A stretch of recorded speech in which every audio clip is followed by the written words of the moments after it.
നായകന് വിട. മുൻ മുഖ്യമന്ത്രിയും CPM സ്ഥാപക നേതാവുമായ VS അച്യുതാനന്ദൻ അന്തരിച്ചു. വിപ്ലവ സൂര്യന് ആദരാഞ്ജലികൾ. മുൻ മുഖ്യമന്ത്രിയും മുതിർന്ന CPM നേതാവുമായ VS അച്യുതാനന്ദൻ അന്തരിച്ചു. 101 വയസ്സായിരുന്നു. ഹൃദയാഘാതത്തെ തുടർന്ന് തിരുവനന്തപുരത്തെ സ്വകാര്യ ആശുപത്രിയിൽ ചികിത്സയിലായിരിക്കെ തിങ്കളാഴ്ച വൈകിട്ട് 3:20 മരണം. മൃതദേഹം തിങ്കളാഴ്ച രാത്രി തിരുവനന്തപുരത്തെ വീട്ടിലും ചൊവ്വാഴ്ച രാവിലെ 9 മണിക്ക് ദർബാർ ഹാളിലും പൊതുദർശനത്തിന് വയ്ക്കും. ചൊവ്വാഴ്ച ഉച്ചയോടെ മൃതദേഹം ആലപ്പുഴയിലേക്ക് കൊണ്ടുപോകും. സംസ്കാരം ബുധനാഴ്ച.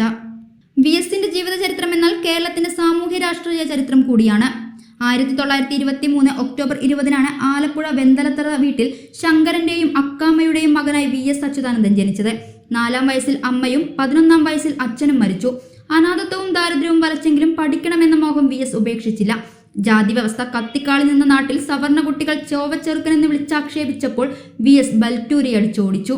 അന്നേ VS അച്യുതാനന്ദൻ വ്യവസ്ഥിതിയോട് കലഹം പ്രഖ്യാപിച്ചു. ഒരു നേരത്തെ ആഹാരത്തിന് പോലും വകയില്ലാതായതോടെ 7-ാം ക്ലാസ്സിൽ പഠിപ്പ് അവസാനിപ്പിച്ചു. ചേട്ടന്റെ തയ്യൽക്കടയിലെ ചെറിയ ജോലി കൊണ്ട് വീട്ടിലെ വിശപ്പടക്കാൻ കഴിയാതെയായി. 15-ാം വയസ്സിൽ ആസ്പിൻ വാൾ കമ്പനിയിൽ ജോലിക്ക് കയറി. നടുപൊടിക്കുന്ന ജോലി, കുറഞ്ഞ കൂലി, മോശമായ തൊഴിൽ സാഹചര്യങ്ങൾ അവിടെയും അവൻ കലഹിച്ചു. മറ്റെന്തും സഹിക്കാം, കൂലി കൂട്ടി ചോദിക്കാൻ അവൻ തൊഴിലാളികളോട് നിരന്തരം ആവശ്യപ്പെട്ടുകൊണ്ടിരുന്നു.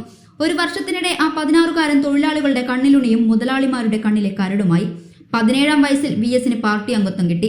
1943 കമ്മ്യൂണിസ്റ്റ് പാർട്ടി സമ്മേളനത്തിൽ ആ ചെറുപ്പക്കാരൻ പ്രതിനിധിയായി. അച്യുതാനന്ദൻ എന്ന യുവനേതാവ് അവിടെ ഉദിച്ചുയരുകയായിരുന്നു. ദുരിത ജീവിതം മാത്രം അറിയുന്ന തൊഴിലാളികൾക്ക് നിശ്ചയദാർഢ്യത്തിന്റെ കരുത്തും പ്രതീക്ഷയുമായി അയാൾ വളർന്നു. അയാളുടെ സംഘം പിന്നീട് കുട്ടനാട്ടിലെ കർഷക തൊഴിലാളികൾക്കിടയിലേക്ക് ഇറങ്ങി. പതിറ്റാണ്ടുകളായി ജന്മിമാർക്ക് മുന്നിൽ ഓച്ചാനിച്ചു നിന്നിരുന്ന തൊഴിലാളികൾ കൂലി കൂട്ടിത്തരണമെന്നാവശ്യപ്പെട്ട് സമരം തുടങ്ങി. ഇൻകുലാബിന്റെ ഇടിമുഴക്കം കുട്ടനാടിന്റെ വയലേലകളിൽ കൊടുങ്കാറ്റായി. അച്യുതാനന്ദൻ എന്ന കമ്മ്യൂണിസ്റ്റ് തെമ്മാടിയെ വെട്ടിനുറുക്കിക്കൊല്ലാൻ ജന്മിമാർ ഉത്തരവിട്ടു. കൊടിയ മർദ്ദനങ്ങൾ, ചെറുത്തുനിൽപ്പുകൾ, പ്രതിഷേധങ്ങൾ, പിന്നെ ഐതിഹാസികമായ പുന്നപ്ര വയലാർ സമരം. ഒളിവ് ജീവിതം, അറസ്റ്റ്, ദിവസങ്ങൾ നീണ്ട പോലീസ് മർദ്ദനം. മരിച്ചെന്നു കരുതി കാട്ടിലേക്ക് വലിച്ചെറിഞ്ഞെടുത്ത് നിന്നാണ് VS തിരിച്ചു വന്നത്.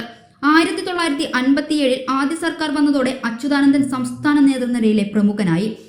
1964 പാർട്ടി പിളർപ്പ്, നയവ്യതിയാനങ്ങൾക്കെതിരെയുള്ള പോരാട്ടം, വെട്ടിപ്പിടിക്കലുകൾ, വെട്ടിനിരത്തലുകൾ, കടുത്ത വിഭാഗീയ പോരാട്ടങ്ങൾ, മാരാരിക്കുളം തോൽവി, അങ്ങനെ കേരള രാഷ്ട്രീയം ആ മനുഷ്യൻ തനിക്കൊപ്പമാക്കി. VS എന്ന രണ്ടക്ഷരം ലക്ഷോപലക്ഷങ്ങൾക്ക് പ്രതീക്ഷയുടെ വെള്ളി വെളിച്ചമായി. ഇന്ത്യൻ കമ്മ്യൂണിസ്റ്റ് പ്രസ്ഥാനത്തിന്റെ കാരണവരായി. സീറ്റ് നിഷേധിച്ചവരോടും പരിഹസിച്ചവരോടും ഒറ്റപ്പെടുത്തിയവരോടുമൊക്കെ അദ്ദേഹം വെടിയുണ്ടയുടെയും തൂക്കുമരത്തിന്റെയും വാരിക്കുന്തത്തിന്റെയും രക്തമിറ്റുന്ന കഥകൾ പറഞ്ഞു. ചെഞ്ചോര നിറമുള്ള ആ വിപ്ലവ ജീവിതം വിട പറയുമ്പോൾ 10,000 ഇന്നും ഏറ്റുവിളിക്കുന്നത് കണ്ണേ കരളെ VS എന്നാണ്.